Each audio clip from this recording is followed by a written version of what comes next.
Hey, I know Dave, you got a hard stop here in a couple minutes, right? Yeah, So, yeah, we can talk 5 or 6 minutes. okay. Um, I really loved how you mentioned, Jordan, that you mentioned consensual unwanted sex. Yeah, that's something.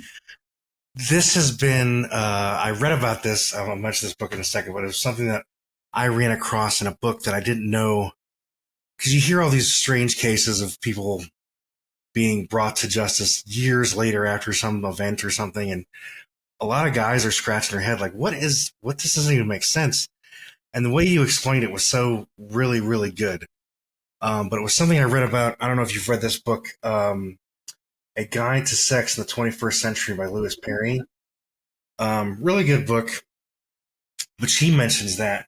And it was just so illuminating to me to realize, like, yeah, sometimes just because somebody's doing it doesn't mean they want to be doing it. And that's something I think men should, I guess I'm just going to single out the guys. I think should probably learn more about and become more sensitive to, because it can be difficult. So thank you for mentioning that. And the way you explained it was beautiful. Um, so there were so many takeaways that were so good. But as we're talking, I was thinking, how does pornography adversely affect people's sexual connections or sexual intimacy? Ooh, good Maybe done question. any research into that? Yes. So there is research into that, but everything is correlational. So there's no actual causation research that says, yes, if you use porn, we can definitely see that that clearly causes you to be disconnected from your partner. So it's all correlational research. And here's the deal. Porn's so controversial. Just we can find a dozen studies that say watching porn or erotica, or I'll use the research term visual sexual stimuli, is damaging to your relationship. And we can find a dozen more studies that say the exact opposite.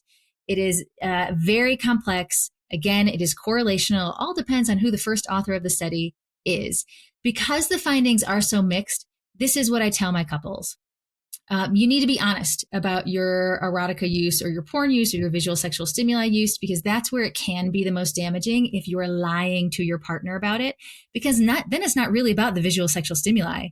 It's about the fact that it's trust now. You've lied to your partner.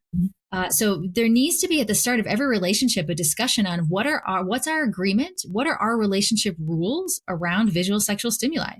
Is it okay in our relationship? Is it not okay with our relationship? What are our thoughts about this?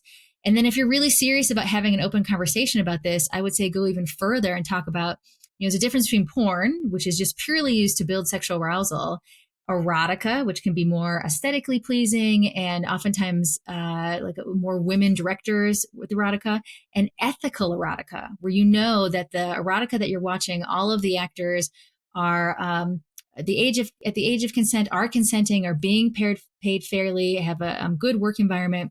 So are you watching ethical erotica? Are you watching pornography? You can have a nuanced discussion about what is okay and not okay in a relationship. So one, there needs to be open conversation because it can turn into a trust issue. And then two, if you're in a relationship and you find yourself turning to visual sexual stimuli instead of turning toward your partner, not in addition to, but instead of, then I think that's a problem, because that means you are turning away from your partner. So I want to have a conversation about why is it that you are turning away from your partner in this intimate realm. And then another thing I would throw out there is, we talked about desire discrepancy. And if it's a perpetual problem, meaning this is not going to change, just biologically your partner has higher desire than you do, self-stimulation, which oftentimes comes with the use of visual sexual stimuli, can be a great way to bridge that gap. If you and your partner can have open discussions about if self-stimulation and erotica can fit in your relationship, then maybe your higher desire partner can learn a way to manage and actively cope with their level of desire without pressuring or demanding that you meet their desire level. But you need to have open and honest and nuanced conversations about this for it to be okay in your relationship. Have you seen where, I mean, I've read some studies and seen people talk about this, where people get married and then the husband has a hard time being aroused by his wife because he's just used to pornography. Is that an issue you've run into or seen with couples?